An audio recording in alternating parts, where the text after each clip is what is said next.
A very good evening to all our viewers and a very warm welcome to all of you for Prabodhan Manch Parlay's fourth webinar. Every challenge gives rise to a new opportunity, and for Prabodhan Manch Parlay, moving to webinars has allowed us much more flexibility since we are no longer bound by the availability of a hall in Ville Parle, and that enables us to address many more topics in a timely manner with a very varied set of illustrious speakers. August 5th is now going to be etched in the annals of history for two landmark events. One that took place in the week that went by, and one from a year ago. Both events, a culmination of a 70-year-old struggle and the fulfillment of two of the oldest political promises made to the nation. The Article 370 of the Indian Constitution, drafted as I understand in Part 21 and that time titled Temporary, Transitional and Special Provisions, became a permanent feature in 1954 and the subject of intense debate and political division in India. In every election, the BJP and its erstwhile avatar of Jansan promised a repeal of the article, but somehow it wasn't happening. Even after a historic mandate in 2014, not much seemed to happen in the 5 years that followed. In fact, the erstwhile state of Jammu and Kashmir had a PDP-BJP government, and all seemed lost for those championing the cause of the abrogation of this article. But then, everything changed on August 5th, 2019. Both houses of the Indian Parliament voted with a two-thirds majority, making all clauses of Article 370, except Clause 1, to be inoperative. More than a year from that historic event, it is time for us to understand what went into the making of this decision, what has happened on the ground in the years since, and what are the challenges facing us going forward. And to speak on this topic, we wanted a speaker with many different facets, preferably somebody with roots in Kashmir, so as to understand the historical nuances, a very good engagement with the current situation, to know what has transpired in the last 370 days, an international perspective to help put forth what future engagement is all going to be about, and above all, is knowledgeable and erudite as the audience of Prabodhan Manch Parlay expects. It's a tall order, but we actually found someone having all those credentials. I am very pleased to welcome Sunanda Vashisht ji from Houston, Texas. A very good morning to you, Sunanda ji. Sunanda ji, thank you, Sunanda ji. A writer, a political commentator, an active blogger, and a columnist. Sunanda ji was born in Kashmir. She unfortunately had to leave from there. She moved to Delhi, where she did most of her education and even her early career. She's moved to the United States since the last 20 years. Sunanda ji, may I now request you to give us an overview and set the stage for our discussion on 370 days without Article 370. Thank you so much for that very generous introduction. Good evening to everyone who's watching us here. I'm delighted to be here today. I would have loved to be with you in person, having heard the legendary hospitality of your organization, Prabodhan Manch Parlay. But I suppose during global pandemic, this is the second best thing we could do. I must thank Shri Mrugang Prajpe for giving me this opportunity to speak here, for which I'm indeed grateful. I have watched previous sessions that you've had with some very august speakers and extraordinary thinkers of our time, and it's indeed humbling to be in the same company. The topic for today's talk is 370 days after abrogation of Article 370. As we all know, and as Mrugangji just explained, a year ago on August 5th, 2019, Article 370 of Indian Constitution and 35A were abrogated. And today I'll give you a brief overview about what kind of reforms have happened on the ground and why finally we have pressed a reset button in Jammu and Kashmir after 7 decades, and why finally the status quo has now been challenged. Before I go ahead, I want to give you a visual image. Just keep that in mind, and I will keep coming back to it through my talk. A visual image, think of Kashmir as a Jammu and Kashmir as a huge garden. And think of it being blocked by a huge iron gate, which is blocked, which is locked, and only few people have the keys to come in and from outside of the garden to inside the garden. So nobody really knows what is happening in the garden. The garden has overgrown weeds. It has not been maintained very well. There is absolutely no maintenance. There is no it has not been, the garden, the lawns are not manicured, nothing. But for anyone to even know what is happening, you have to open that iron door, iron gate. So keep that visual imagery in mind, and I will keep coming back to it. So in the beginning, let me just briefly explain what Article 370 really was, very briefly. Article 370 meant different things to different people. To constitutional experts, it was a riddle. To politicians in Valley, it meant a whip to keep their flock together. To minorities like me, it was a tool of suppression and oppression. To Dogras, to Ladakhis, to Safai Karamcharis, to West Pakistan refugees, it meant something entirely different. However, there was consensus on only one point, that this article was temporary, because that is what the Constitution described this as, temporary and provisional, and that a temporary provision of Constitution was allowed to continue for 7 decades makes one question what the meaning of temporary really is. Temporary means it has to end at some time, a reasonable time, and 7 decades, 70 years is a good enough time for temporary to either become permanent or to be done away with permanently. Article 370 of the Indian Constitution allowed Jammu and Kashmir to have a unique special status within the Indian Union. The government of India had powers to make laws for all states on the items included in the union list and the concurrent list, as you all know. However, it could make or amend laws in Jammu and Kashmir only with the approval of state government. Over a period of time, some changes were made to Article 370. You'll be surprised to know that in the initial draft of Article 370, it did not include the jurisdiction of Supreme Court. It did not include jurisdiction of Election Commissioner or Comptroller and Auditor General, CNAG, over Kashmir. But those big items were ticked off in few years after that with amendments. But there were still many areas under the exclusive control of state government. Article 370 allowed the state of Jammu and Kashmir to have a separate constitution and a separate flag, which made it the only state in the union to have that privilege. The unfortunate reality about separate constitution, besides the obvious feeding of alienation, is that it allowed for certain laws which were outdated, unfair, and stood in direct conflict with the progressive elements of Constitution of India. I have seen over the years that politicians had created a fear psychosis out of this piece of legislation, which was originally meant to be temporary. It had often been communicated to people, and I've seen this with my own eyes, it was often communicated to people that without this article, their identity will be eroded and some terrible misfortune will befall Kashmir. In election rallies, which I personally attended, I have seen local politicians instigate people in the name of Article 370.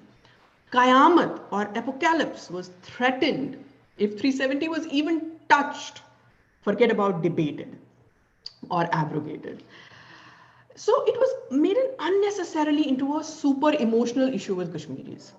It had been conveyed to them that this is their only, and I use these words very carefully, this is their only weapon against India. It was linked with that bogus term Kashmiriyat, which meant nothing. The sad reality, which is often glossed over, is that because of this contentious piece of legislation, people of state had been kept impoverished, development remained a distant dream, and integration and assimilation with mainstream India became next to impossible. We're also told, and you must have heard this many times in TV debates or everywhere, that if Article 370 is abrogated, J&K's accession to India becomes questionable. I am so glad that this myth has been demolished forever. Maharaja Hari Singh, the erstwhile king of Jammu and the princely state of Jammu and Kashmir, signed the papers of accession on October 26, 1947. The then Viceroy, Lord Mountbatten, signed it on October 27th, a day later, and made it permanent. It was the same document that every princely state acceding to India signed. Now, here's an important thing. Sheikh Abdullah, who, according to Prime Minister Nehru at that time, represented the voice of people, and this is quote unquote, he thought that he represented the voice of people at that time. He only represented the voice of few people in the valley. He prevailed upon Nehru that State Assembly will take the final decision on accession. So for the intervening time, Article 370 was conceived as a temporary provision. The State Assembly ratified the decision later, and in I think in 1956, and after that it became redundant. It should have been scrapped at that time. I must also tell you that after Nehru, the friendship soured pretty soon.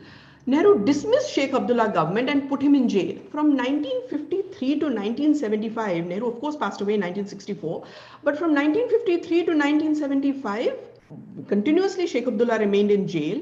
There was a continuous Congress government in J&K. In center, we had Congress government continuously with a very small interlude of Janata government in between. Yet Congress government did nothing to repeal this article, and with the result, it kept becoming a myth bigger than ever.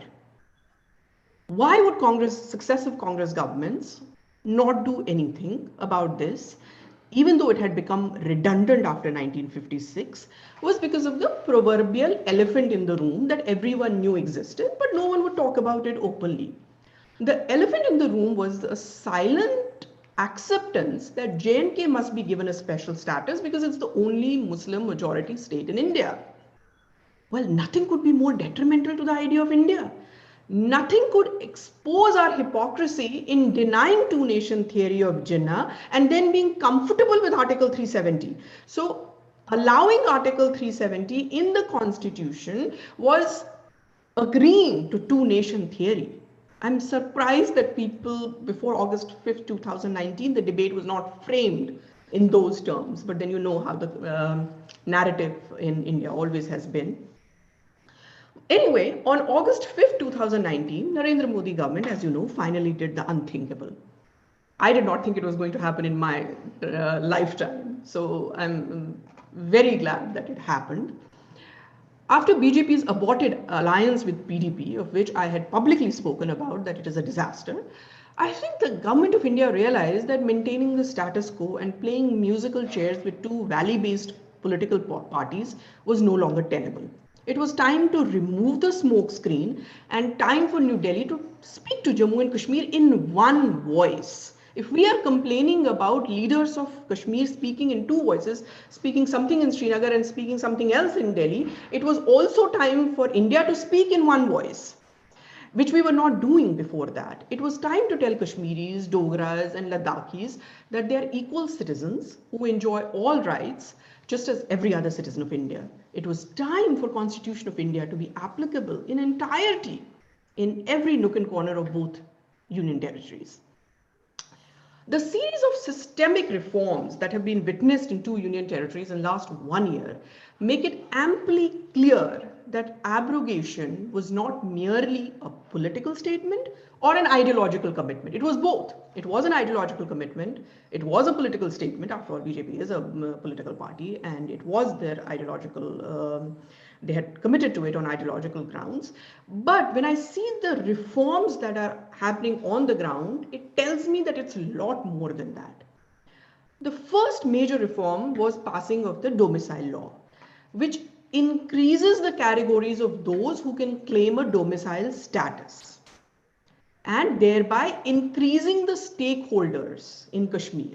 Remember, Kashmir under 335A, the state government had the right to tell you whether you are a permanent resident or not. Because of this, a lot of people had been disenfranchised. The new law paves way for every citizen of India to become domicile of J&K after 15 years of residence.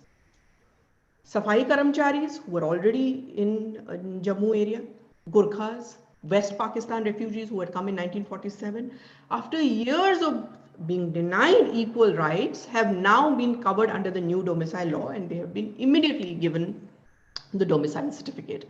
They are now eligible for government jobs and any affirmative action guaranteed by Indian Constitution in any government-run educational institutions.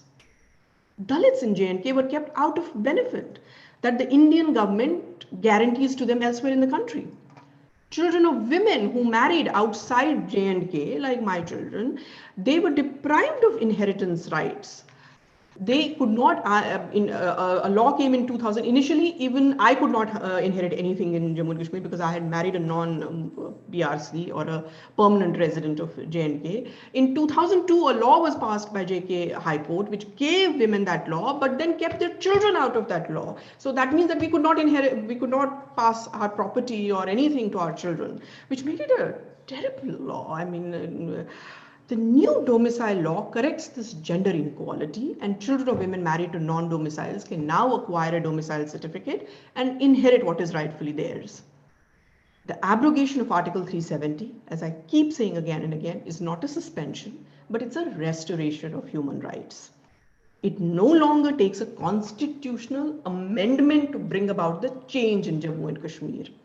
This is a very simple but a most important point that many people miss when they talk about domicile laws, because they are confused about that 15-year provision that has been bought. They think that why does even 15 years is too much, it should be even less than that. But to those people I want to say that, now it is just a matter of, if you can always speak to the government, and now it's just a matter of ordinance and just a matter of an order that it can be done. It's no longer 370 where you have to get everything passed through the through the parliament and a constitutional amendment. None of that needs to be done anymore. After the announcement of August 5th, really the first challenge for Narendra Modi government was maintaining peace and ensuring those who benefited from status quo were effectively prevented from causing law and order issues. I think Modi government owed the people of Jammu and Kashmir peace on the streets and prevention of any intifada on the ground engineered by those who don't hesitate to destroy lives of poor children, while their own children are in the safe havens of Turkey, Europe, and United States. On this account, the government delivered very well. The streets in the valley remained peaceful, and only turbulence was seen in the opinion pieces of international newspapers. Srinagar remained cautiously optimistic as sparks flew in the US Congress at the behest of Pakistani lobby that you all know. A reality check was also needed for a lot of power centers in the Kashmir Valley because it had become an oligarchy. And abrogation provided that. No one poured on the streets in support of popular leaders who were put under house arrest. Till now, no one has come out in support for them. And no one wants their power reinstated. People of Jammu and Kashmir were complaining about information clampdown, and rightly so. But not one credible voice of support from masses came from Abdullah or Muftis. If you look at the newspapers or news bulletins right now, even now they're asking for 4G to be reinstated. And I support that demand. I think government at some point should look into the 4G network being started in Jammu and Kashmir. But there is no support for local leaders. Paper tigers have been totally exposed. Hurriyat too was unable to drum up support amongst the faithful. The message has gone out that this government means business. Post-abrogation of Article 370, there has been no incidents of mass public violence. There has been no loss by police action. There is no curfew in the valley, nor is valley under any kind of siege. The one-day curfew on the 5th of August, which was immediately removed, was because a rifleman of Indian Army had been abducted. But that curfew was also removed. So there is no restriction on journalists, irrespective of what you hear. At the last count, 37 English dailies, 53 Urdu dailies, and 2 Kashmiri dailies are published in Kashmir. Satellite channels and cable television is fully operational. The lack of violence has really shocked and disappointed many people who benefit from the conflict tourism in Kashmir. They're not willing to concede. But sometimes facts are less complicated than they are made out to be. I think they are tired of the betrayal by their leaders, whether they're separatists or mainstream leaders.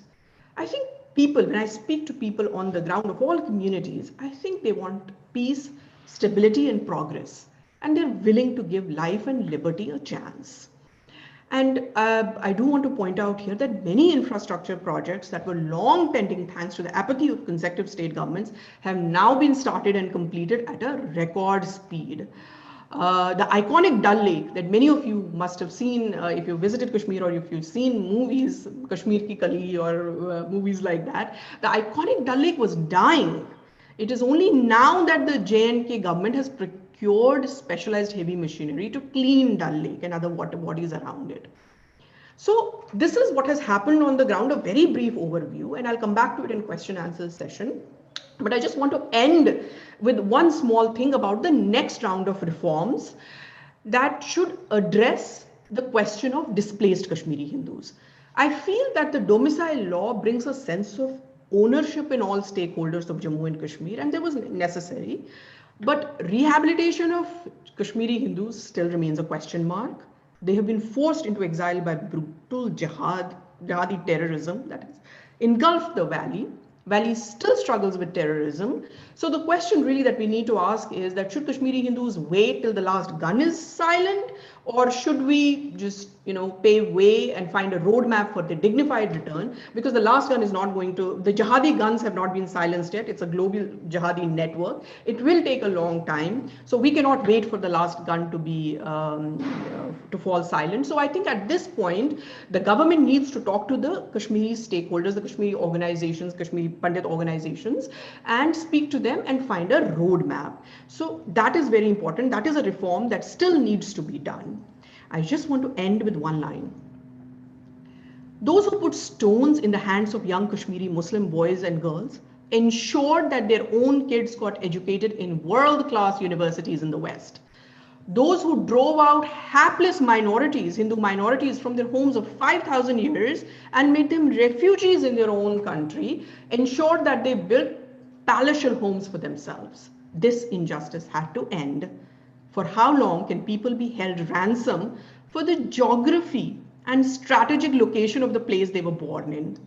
The abrogation of Article 370 ensures that those who invested in perpetual conflict have no place in deciding the future of Jammu and Kashmir.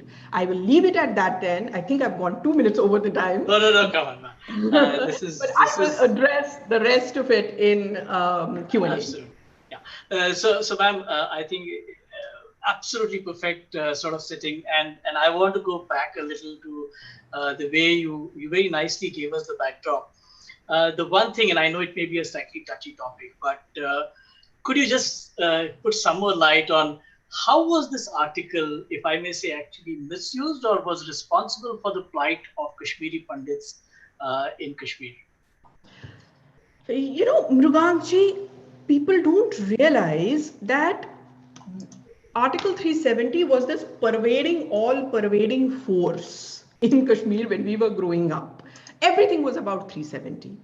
Which meant that no one from outside could come for, into Jammu and Kashmir, even if they had lived there, worked there for,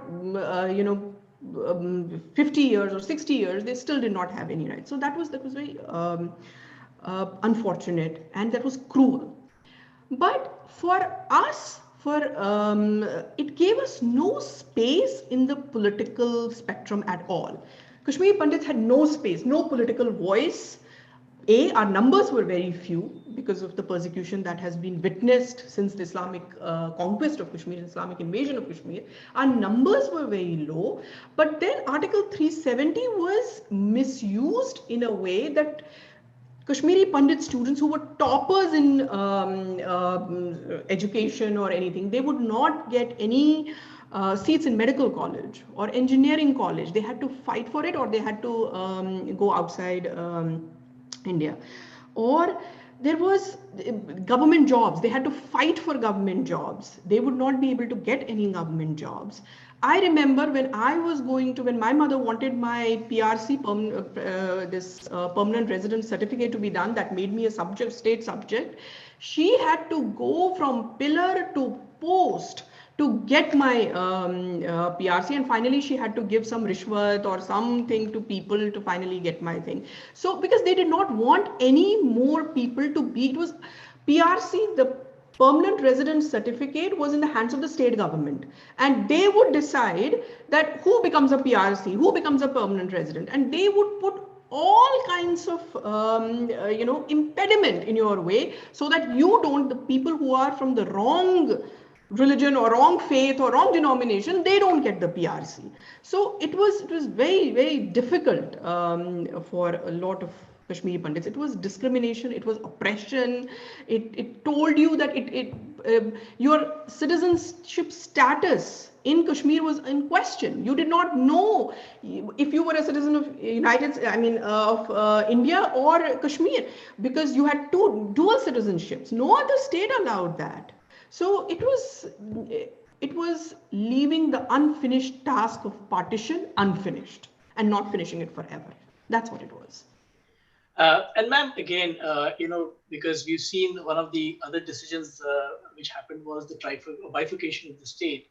But again, in the sort of regime of 370-35A, what was the dynamics, especially amongst the three regions, Jammu, Kashmir, and Ladakh? How was that really playing out in that period? Mrugangji, Valley was governed from the prism. The entire state was governed from the prism of Valley. So people don't realize that Jammu and Kashmir, even after Pakistan took a part of it and China took another part of it, mischieviously and the way they did it, but still what is left with India is a huge territory. So the first thing everyone needs to do is open the map and look at Jammu and Kashmir. When you look at Jammu and Kashmir, you see that the trouble is only in 4 districts. It's not everywhere else. It's only in 4 districts. What gets to know as Kashmir problem, Kashmir situation, is only the trouble foisted in 4 districts by Sunni Muslim community. Sunni Muslim community. It's very important to say that. So what does this, but Jammu and Kashmir is not just Sunni Muslims. Jammu and Kashmir is Kashmiri Pundits like me. Jammu and Kashmir is Dogras in Jammu. Jammu and Kashmir is Ladakhis in Ladakh. Then there are Gujars and Bakarwals who were tribals or scheduled tribes.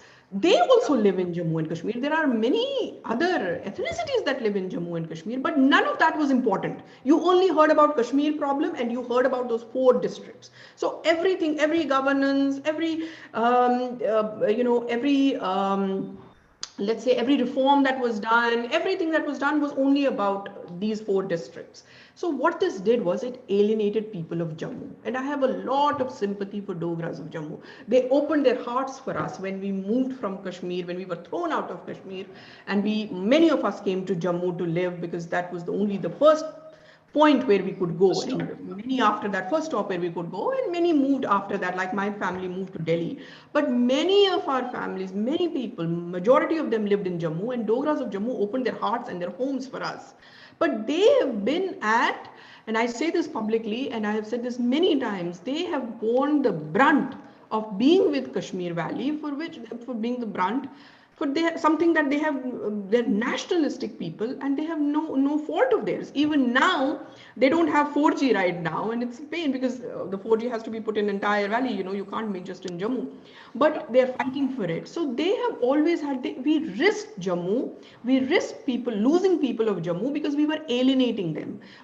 No Dogra could ever think of becoming a chief minister of Jammu and Kashmir because it was almost decided by some divine law that only a Kashmiri Muslim would become a chief minister of the state. Why? Yeah.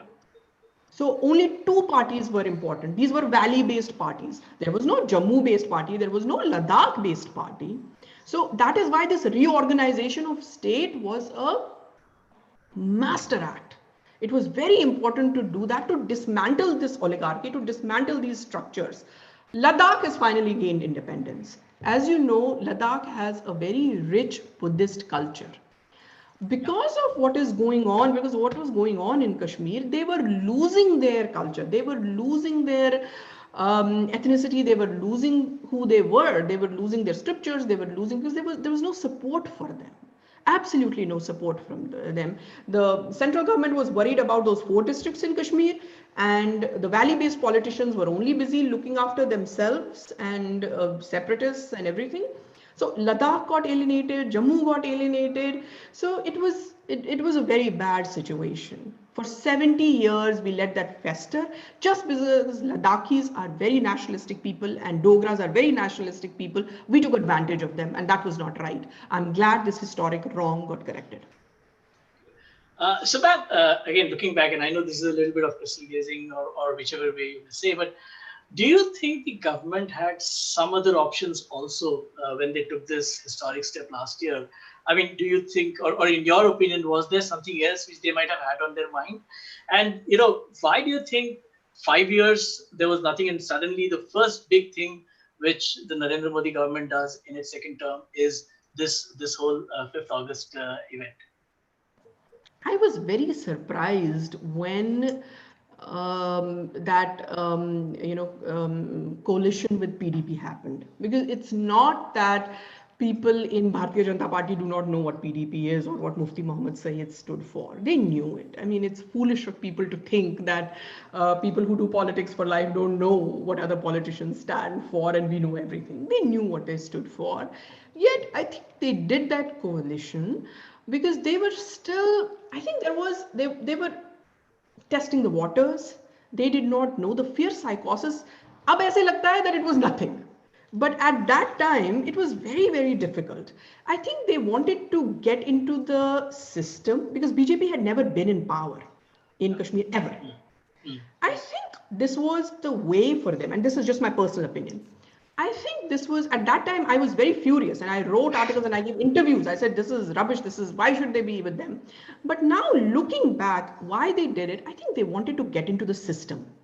They wanted to see, they wanted to manko tatolna, what is happening on the ground, what is the mansha of people, what do they want, what do bureaucrats want, what PDP and NC are saying in Delhi, is that the real story?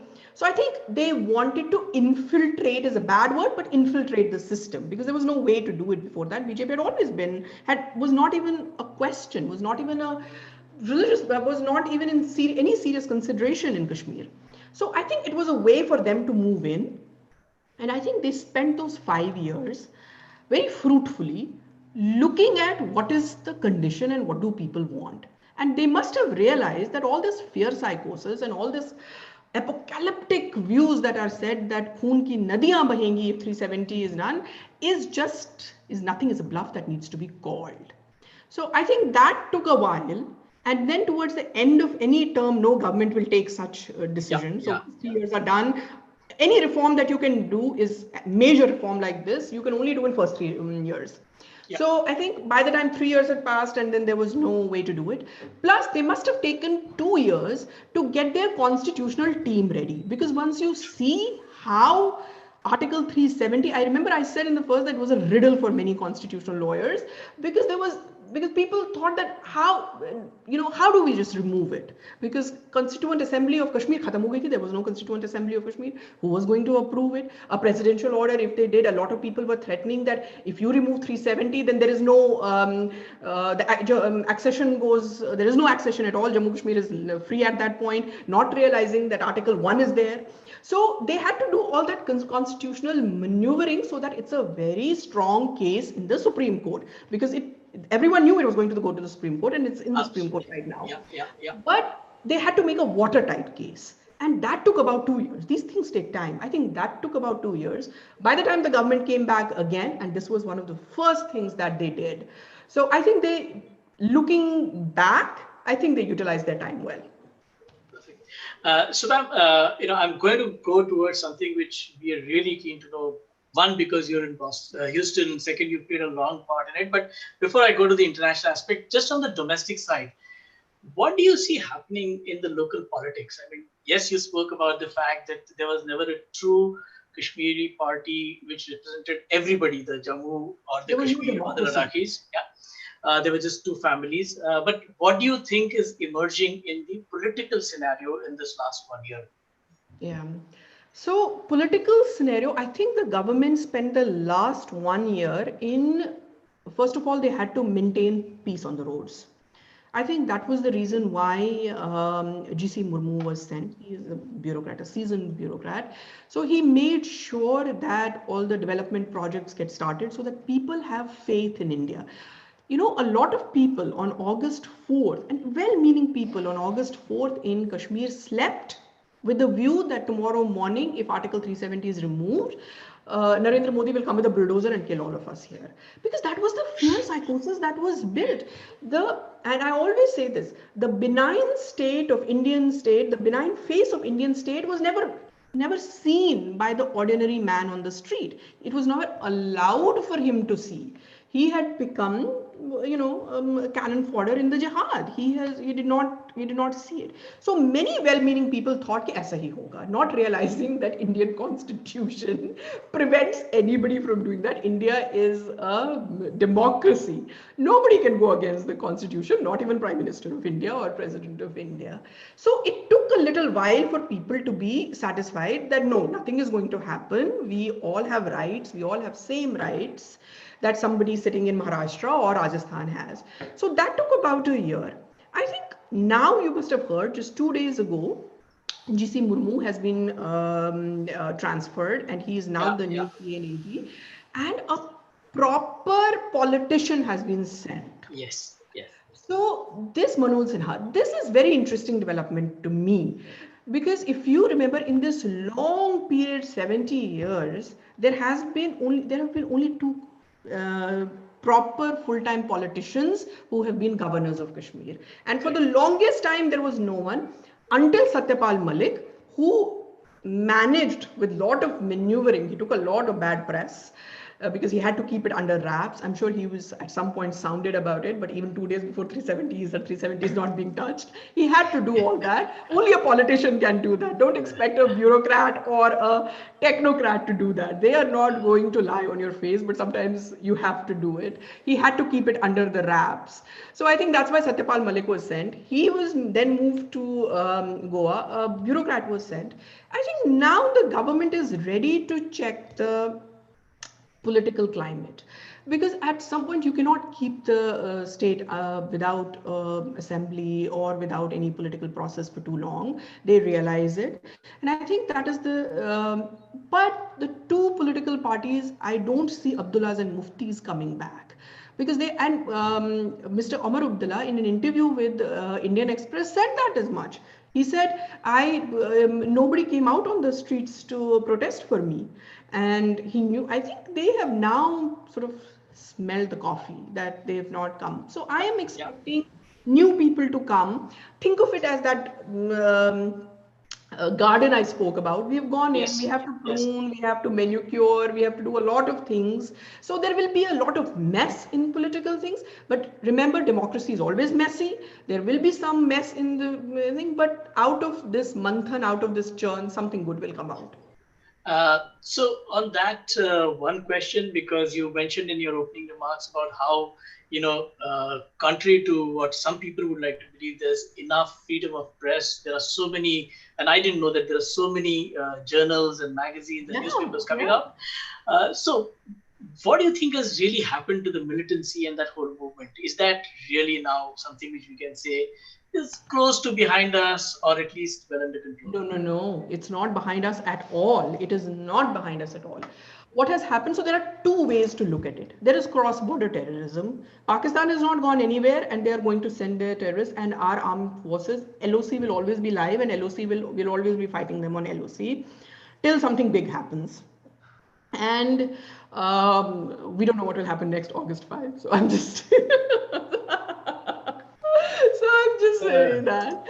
So, I mean, not being frivolous, but August. So that cross-border terrorism that our forces are engaging with from the terrorists who are coming from the camps in POK and Pakistan, that will continue. That is not going to go anywhere. Let me assure you, because that is what the price we have to pay for having a neighbor that we have. But the local terrorist attacks, the local people who are in the terrorist ranks, I would recommend everyone here, and this is such a wonderful eclectic audience, they should read an article that came by SSP of Anantnag. Anantnag is a district in South Kashmir. SSP of Anantnag, Sandeep Chaudhary, he wrote a very thought-provoking article. He said, since August 5, don't look at how many people have been killed, because a lot of people have been killed, and because of that people say that oh, the violence is on its peak. These are people who have already recruited in the ranks. He said you have to look at how many people have been recruited, and the recruitment has gone down since August 5th. I think there are only 92 recruitments that they know of, compared to in hundreds.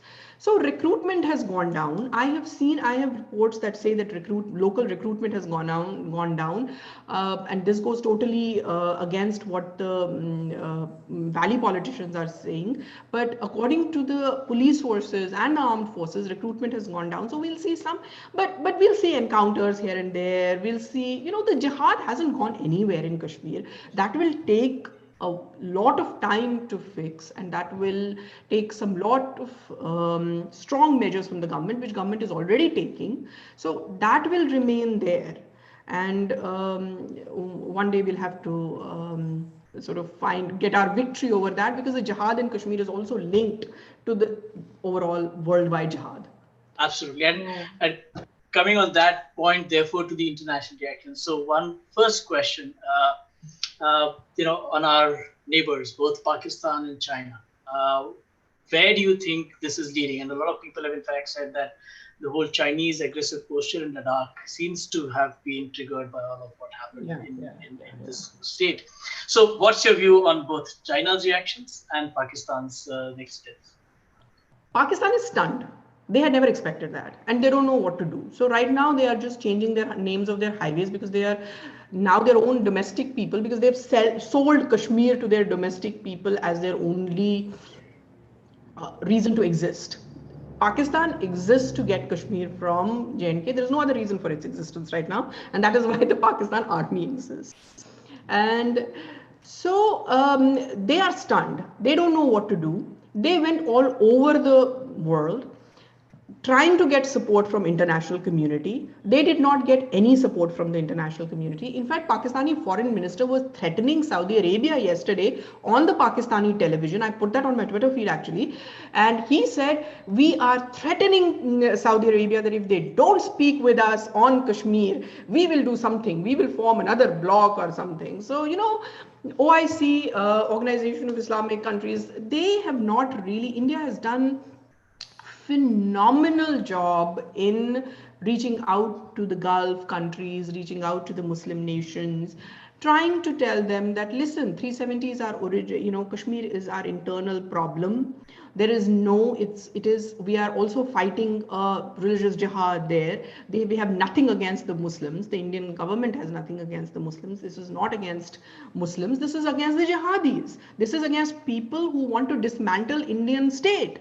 So Indian government has to take a strong step. So I think the diplomacy has been perfect, top level. So Pakistan has found itself with just one ally, Turkey. And Turkey also has no allies right now, so that remains just, empty threats. They keep saying that we'll stand for 5 minutes every Sunday for Kashmir. We will rename Kashmir Highway as Srinagar Highway. And, this is just meme-worthy material for young kids to make memes. So they haven't done anything serious, nor can they do anything serious. China, however, is a different story. Now that we have a different map, I encourage all of you to go and look at the new maps that have been released by Indian government.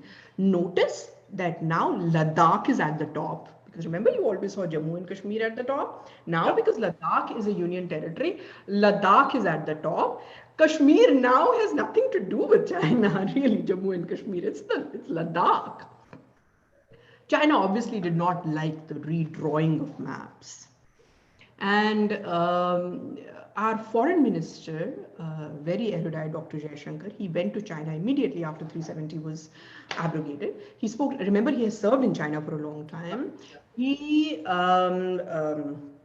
he went there and he presented them the new maps. He told them that this is what is going on. This is our internal matter. We have states have been reorganized many times in India. Remember, as recently as Andhra Pradesh, and we made new states. We have made new things. So this is our internal matter. It has nothing to do with everything. Obviously, China was not amused, and I think that the fact that their the posture that we see right now, we have disengaged, but they have really not gone away. And this aggressive posture is a reaction to the fact that they are now worried that India is trying to solve its internal issues. Because as long as any country is muddled in its internal stuff, as long as it's worried about all the fault lines, it's always the enemy who gains, right? If we are worried about the fault lines, it's the enemy who is gaining. So now this solidification or this consolidation, we have pretty much solved Kashmir problem as far as outsiders are concerned. We have told them that this is a full and final issue. Pakistan has nothing to do with it. There is one citizenship in Jammu and Kashmir. All citizens in Jammu and Kashmir are citizens of India now, and that's it. They're not comfortable with that fact. So that is why you see the aggressive. I have no doubt in my mind that the recent Galwan crisis, one of the things that propelled it was what happened in 370. So these things will keep happening. Pakistan on that, they have recalled their high commissioner. We don't have high commissioner here now. And we did not do that after, by the way, India did not do that even after Mumbai attacks. So we did not do that, but they immediately did that. Now we maintain a very small presence in Pakistan, and Pakistan maintains. We have thrown people out. They have thrown people out. So it's just a very basic thing. So I don't see the threat from Pakistan as much. But yes, China is something, and Pakistan is a client state of China. So, but Indian government is more than capable of taking on. It had to be done at some point, Mrugamji. You cannot keep wounds festering. Absolutely. But ma'am, more towards then the global, and to that we'll move closer to your home currently. But what was the international community reaction, and how have we done in, I would say, first containing negativity, but also presenting our view correctly to a lot of people in the Western world? This is an area that we have not done well with. The entire Western media is totally against India right now. You cannot read one positive report on India after Article 370. And this also tells me that the fact that Mr. Modi did this, even after he was someone who enjoyed good public opinion, international opinion, he risked his entire, this whole opinion that people were for Article 370. This also tells me that all the people who say that he's all about public relations and all is not really true. Because why would this man risk everything he had earned in the West for this one thing? Because he put national interest first, and that's my personal opinion. But the West has been very, very critical. In fact, they will talk about things that had never happened in Kashmir. A lot of things happened in the press, but a lot of things, the first time, the American and the European politicians were suddenly now activated by organizations, by Islamist organizations. 2 hearings were organized on the Hill here, back-to-back hearings almost after 3 weeks from one another, which were totally led in United States by Democrats, and they were roughshoding people. And I myself presented. testified in US Congress. Yes. So, so there were two things, but you would have seen that it was a totally Yes. hostile panel, Correct. completely hostile panel. So it has been everywhere. And one thing that I even said in the hearing also, I said, look at all the reports that are coming from Kashmir. For New York Times, for Washington Post, for Guardian. They are all under the bylines of people who live there. These are all Kashmiri Muslim people. They have all reported negatively. 100% of all reports were negative that came in Western press. Yet you say that there is gagging. How is it possible? Everything that you are saying is based on the reports that is coming from Kashmir. So clearly, Indian government is not gagging anyone. There is no restriction to speak for anyone. So if these reports are being published under the bylines, these are not under somebody, who's afraid to give their bylines or anything. So all the reports are coming from Kashmir. So clearly Indian government has nothing to hide. And of course, there was communication clampdown, which was very important because the way it has to be something. It was after a surgery, after a big surgery, everyone is in pain, from the anesthesia and from the cut that you have just been given, surgical cut. So think of this communication clampdown as the pain that happens after the surgery, which is initially done to fix you, to make you better. So clearly during that time, people just went. Indian government, I'm sure, must have anticipated that. But overall, it has been very, very negative. It is an uphill task. Many of us are working on it. Even on the anniversary of 370, there have been lies everywhere. For example, such a small thing like there are so many dailies that you said that you did not know is a matter of it is a rookie journalist. Anybody can find this Yeah. Yeah. speak to a few people. So even a rookie journalist can find it. Yet they don't want. It's all agenda. So at this point, it is India is going through a tough time as far as perception battle is concerned. But we won the real battle. Perception will also be won. It's not a big deal. And therefore a little worry, if I may ask, that the perception has also been that the Republicans have generally been more sympathetic to this cause as far as India is concerned, but the Democrats are seen to be leaning against us. And with the way the American election is going, is that something which we believe could become a bit more difficult for us going forward? Uh, First of all, people need to understand in India that, and I've been saying this, that Democrats in India right now are not Clinton Democrats. That phase is over. Okay. That Clinton Democrats who were tough on national security, even though Clinton did not do anything well, it's a myth. Clinton did not do a lot. For Democrats have not really been very good with India. The first president who really worked very well with India in last 2 or 3 decades was George Bush. Much maligned George Bush because all that and everything came under him. But I look at it only through the Indo-US relationship prism. I have nothing to do with their domestic politics and how they are viewed domestically. That is not my area of expertise, and I don't worry about it. I am only looking at them from the Indo-US relationship. And as far as the Indo-US relationship is concerned, after George Bush, anybody who has made a difference to it is Donald Trump. And Donald Trump may be getting a lot of, flack from the thing. But as far as we are concerned, he has done very well with India. There has not been one misstep. Now you can also attribute it to the wonderful diplomatic corps that we have. They've been brilliant. Diplomats who have served in United States have been brilliant, and I say this from every forum that I can say. I have seen them closely. I have seen how they work. They have worked very hard. So maybe that is one of the reasons that we have not seen any misstep on Trump's part. But as far as India is concerned, he has given us no reasons to complain. I mean, Absolutely. This whole howdy Trump that happened, he appeared before the government here, then he came to India just before COVID-19 crisis. That was the last international trip he took. So he has been okay. So if he comes back to power, we should be in okay zone. He has, on China crisis, White House for the first time has totally and unambiguously supported us. Total. This has never happened before. So this has, I think, since JFK, when he supported us in 1965 war, to now, this is the first time that this has been total and unambiguous support. If Democrats come to power, and this is with this progressive, the new Democrats, this woke Democrats who are coming, I do see a huge resetting of Indo-US relationship again. And I do see that Biden, who is he is also of the opinion that we need to deal with Pakistan because of its strategic location.